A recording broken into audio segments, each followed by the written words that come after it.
Bonjour, aujourd'hui on va regarder les isomorphismes exceptionnels. C'est encore quelque chose qui fait l'objet de développement à l'agrégation externe de mathématiques et qui est en plus qui s'inscrit dans l'histoire des groupes, dans l'histoire de la classification des groupes finis et qui est aussi passionnant en soi. On va expliquer assez rapidement, on va comparer en quelque sorte, bon ça c'est une approche, hein, Sn, le groupe Sn des permutations, et Gl de E. Oui, quand le cardinal de E est égal à n, finalement on remarque que le groupe linéaire de E permute n éléments quand le cardinal de E égale n. C'est pas tout à fait ça qu'on va faire, parce que ça, cette chose-là n'est pas intéressante. À partir du moment où, regardez, E, donc j'ai dit qu'il avait n éléments, donc c'est un espace vectoriel fini, donc c'est sur un corps fini. Prenons des tout petits cardinaux, où on peut comprendre un petit peu ce qui se passe et bien voir ce qui se passe. Par exemple, F3 au carré. Donc vous avez le plan sur F3. Et la question, c'est que vous avez Gl2 de F3 qui va agir sur ces points. Comment il agit? Est-ce que n'importe quelle permutation peut être réalisée par un élément linéaire? Donc, en gros, quand on se donne la contrainte linéaire, que devient la contrainte au niveau des permutations que l'on fait des points?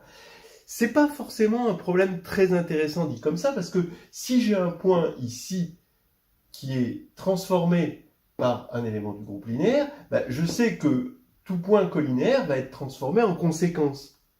Donc, bon, pour l'instant, le problème n'est pas très intéressant quand même, parce qu'on sait qu'on va vraiment pas pouvoir faire ce qu'on veut. En revanche, si on regarde le problème sur les droites, c'est-à-dire comment Gl de E va permuter les droites, ou inversement, on part d'une permutation des droites vectorielles, je parle des droites vectorielles, et est-ce que je vais pouvoir réaliser cette permutation de droite vectorielle par un élément de Gl de E? Ça, c'est un problème intéressant et qui va trouver des intérêts au-delà de la géométrie finie.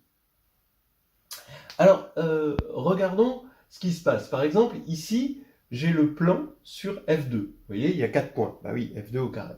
Eh bien, j'ai donc 3 droites vectorielles ici. D'accord ? 1, 0, celle qui est engendrée par un 0, celle qui est engendrée par un 1 et celle qui est engendrée par 0, 1. Vous avez ces 3 droites vectorielles. Est-ce que n'importe quelle permutation, par exemple une transposition de ces deux droites, est-ce que ça va être réalisé par un élément de Gl2 de F2? Bon, alors maintenant on va regarder le plan F3 carré, comme il était ici, mais on ne va pas regarder les points, on va regarder les droites vectorielles. Donc ici, j'ai 4 droites vectorielles. Vous allez me dire, j'en vois une là. Bah oui, mais moi je vois que celle-là, c'est aussi celle-là. Parce que ce point-là, il va se retrouver ici. Et en fait, ces deux droites sont les mêmes. Et en fait, il y a bien 4 droites vectorielles. Parce que je vais regarder juste des représentants de ces droites. Il y a le représentant, c'est toujours pareil. On a toujours, si la droite n'est pas à la droite verticale, en quelque sorte, on a toujours un représentant qui a pour, et unique, qui a pour abscisse 1. Donc c'est celui-ci qui va m'intéresser. Donc j'ai 1, 0, 1, 1, 1, 2, et après j'ai plus rien dans F3. J'ai épuisé, donc j'ai plus que la droite verticale. Donc ça me fait bien 4 droites. Et celle-ci, c'est pas qu'elle n'existe pas, c'est bien une droite, puisque par 2 points passe une droite, et là c'est une droite vectorielle, mais ici, celle-là, je dis que c'est celle-là. Voilà. Alors, avant de commencer un peu, on va faire un peu de comptabilité, du dénombrement, on va dire. Combien il y a de vecteurs dans FQ2? Évidemment, Q au carré. Là, il y en a 4, là, il y en a 9. Maintenant, combien il y a de droites? On a vu, en fait, il y en a Q, ici, plus 1, parce qu'on rajoute la droite verticale. Bon, oui, alors on peut aussi le voir comme ça. Le nombre de droites, on va compter le nombre de vecteurs directeurs possibles. C'est Q2 moins 1, puisqu'il ne faut pas prendre le vecteur nul. Et on va diviser par le nombre de vecteurs directeurs d'une droite fixée. Et une droite fixée possède Q-1, elle possède Q vecteurs, et le vecteur nul qu'il faut relever, donc Q-1 vecteur possible. Donc il faut diviser Q2 moins 1 sur Q moins 1, et ça fait Q plus 1, on retrouve le Q plus 1. Donc bref, il y a Q plus une droite. Le cardinal de GL2 de FQ, qui est l'objet qui va agir sur les droites, et vectoriel, attention, c'est le cardinal, c'est Q2 moins 1, ça on le sait, on l'a vu plusieurs fois, facteur de Q2 moins Q. On choisit comme premier, en fait, d'abord, on dit que le cardinal du groupe, c'est égal au cardinal du nombre de bases, si on voit le groupe comme un ensemble de matrices de passage. Et ici, une base, eh ben, on choisit un premier élément, un vecteur libre, donc non nul, donc il y en a Q2 moins 1, et ensuite un vecteur qui est indépendant du premier, donc il ne faut pas le choisir sur la droite, engendré par le premier, ce qui fait Q2 moins Q. Donc maintenant, on a que GL2 de FQ, il agit sur les droites vectorielles, hein, un élément petit g de GL2 de FQ, il va envoyer une droite sur G2D, qui est bien une droite, et ça correspond bien à une action de groupe. Voilà. Et donc phi, on récupère, si vous voulez, le morphisme phi de groupe GL2 de FQ vers S de Q plus 1, parce qu'il y a Q plus 1 droite. Ce qui veut dire, c'est exactement ce qu'on disait au départ, comment GL2 permute les droites. Est-ce que j'ai le droit de faire n'importe quoi et ce sera réalisé par le linéaire? Est-ce que la contrainte linéaire va m'obliger à choisir certaines permutations admissibles, on va dire, et pas d'autres? Oui, évidemment, vous voyez bien que ici, on est en train de comparer un truc qui est de l'ordre de Q2-1, facteur de Q2-Q, donc qui est en Q4, à ici, où on est de l'ordre de Q plus 1 factoriel. Donc, vous voyez un petit peu, hein, c'est lui qui va gagner. On arrive à mesurer la contrainte, en quelque sorte. Alors là, la première chose qu'on va faire en regardant, pour analyser ce morphisme, il faut bien voir qu'on s'intéresse à son image, hein, c'est ça. Ce qui nous intéresse, ça va être de regarder le noyau. Alors le noyau, c'est quelque chose de bien connu, qui porte parfois le nom de lemme de Schur. Le noyau, c'est l'ensemble des automorphismes de FQ2 qui stabilisent toutes les droites. Voilà, donc U de D est égal à D, quel que soit D, pour toutes les droites vectorielles. Bon. Alors, on sait, lemme de Schur nous dit que ce sont les homothéties. Alors évidemment, les homothéties vérifient ceci, hein, les homothéties qui sont des automorphismes, donc homothétie de rapport non nul, ça vérifie ceci, mais réciproquement, c'est pas difficile de voir que si on est dans Kerphi, si on stabilise toutes les droites, alors on est une homothétie. Bon, c'est une preuve assez connue, bon, je la refais rapidement.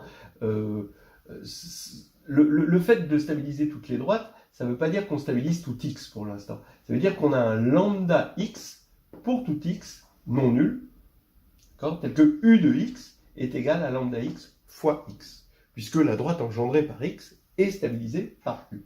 Bon.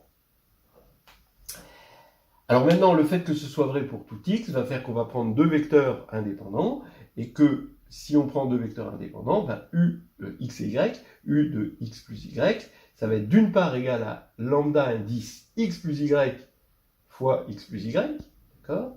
Et ça va par linéarité être égal à u de x plus u de y. Donc lambda x plus lambda y, y. Et comme x et y sont indépendants, lambda x va être égal à lambda x plus y, qui va être égal à lambda y.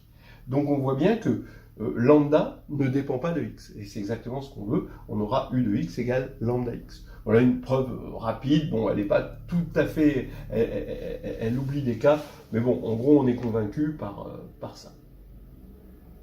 Et toutes ces choses-là, vous pouvez les trouver dans le chapitre 8 de H2G2, donc de nouvelles histoires hédonistes de groupe et de géométrie, et aussi dans le chapitre 3 de carnet de voyage en algèbre. Alors maintenant, on va pouvoir passer au quotient, puisqu'on a le noyau, et on va avoir une injection. Donc ça va nous donner une bonne idée, au moins, déjà dans un premier temps, du cardinal, de l'ordre, de l'image. Alors, regardez, on va avoir phi bar, c'est Gl2 de Fq, qui passe au quotient du noyau. Donc ça va être le noyau, donc c'est un sous-groupe distingué. J'ai un groupe quotient, et le groupe quotient, c'est ce qu'on appelle le groupe projectif, PGL2, ici, de Fq. On en rajoute un P pour exprimer qu'on a fait un passage au quotient. Alors ici, on va avoir une injection. Donc maintenant, ça y est, l'image, je commence à avoir non seulement le cardinal, mais à avoir le groupe. Hein, c'est ce groupe-là. Alors ça devient important et on va partir de cette base. Alors par exemple, regardez ce qui va se passer. Et en petits cardinaux, c'est vraiment très très simple. Donc le cardinal ici, pour Q égale 2, c'est 2 au carré moins 1, facteur de 2 au carré moins 2, sur 2 moins 1. Alors pourquoi? D'accord, donc 2 au carré moins 1, facteur de 2 au carré moins 2, c'est ça, parce que c'est GL, et on divise par Q moins 1 en cardinal. Hein. Ici, d'après Lagrange, le cardinal du quotient, c'est le quotient des cardinaux. Donc ici, quand on calcule, ça fait 3 fois 2 sur 1, ça fait 6. Et là, on a Q plus 1, c'est 3, donc ici c'est factoriel 3, et bien on a égalité des cardinaux entre ça et ça. En gros, ça veut dire que l'image, c'est égal maintenant, puisqu'on a une injection. Et donc ça veut dire que ici, on peut faire n'importe quelle permutation. Il y aura un élément de GL2E qui va assurer la permutation des droites qu'on a imposées. Voilà. Donc c'est un peu c'est groupe et géométrie. Hein. Vraiment, on est dans le thème groupe et géométrie. Maintenant, on va regarder le cas de Q égale 3. Eh bien, vous voyez que on a 3 au carré moins 1, facteur de 3 au carré moins 3, ça c'est le cardinal de ça. Je vais diviser par ce cardinal 3 moins 1, puisque j'ai enlevé 0, et c'est égal à combien? Là, ça fait 8 fois 6 sur 2, ça fait 24, et c'est aussi factoriel 4, puisque là, comme Q égale 3, on a S4 qui est de cardinal factoriel 4. Donc ça, c'est magnifique. Ça veut dire que ici aussi, je peux prendre n'importe quelle transposition, par exemple, et je vais avoir un élément de GL2E qui va permuter exactement selon la transposition ou selon le 3 cycles. Je peux prendre un 3 cycles et je sais que j'ai un élément de GL2E qui va assurer ça. Voilà, alors maintenant on va faire la liste des isomorphismes qu'on va obtenir, parce que qu'est-ce qu'on a envie de faire? On a envie de regarder Q égale 4, Q égale 5, Q égale 6, malheureusement, on sera obligé de s'arrêter, parce que ça n'existe pas. Mais ce type de problème est déjà à la source des groupes, c'est-à-dire dans la lettre testamentaire d'Évariste Galois, qui parle de ces problèmes-là et qui pose des questions qui la veille, en quelque sorte, de son duel, va poser des questions à la postérité, à des gens comme Gauss et Jacobi, pour savoir si ces choses-là sont vraiment des choses importantes. En tout cas, lui, ça lui paraît complètement passionnant. Et il s'y est pas trompé, parce que d'abord, il a fait de bonnes conjectures, et ensuite, les gens au XXe siècle se sont passionnés de ces isomorphismes exceptionnels, en quelque sorte, qu'on va voir ici, au moment de la grande épopée de la classification des groupes simples finis.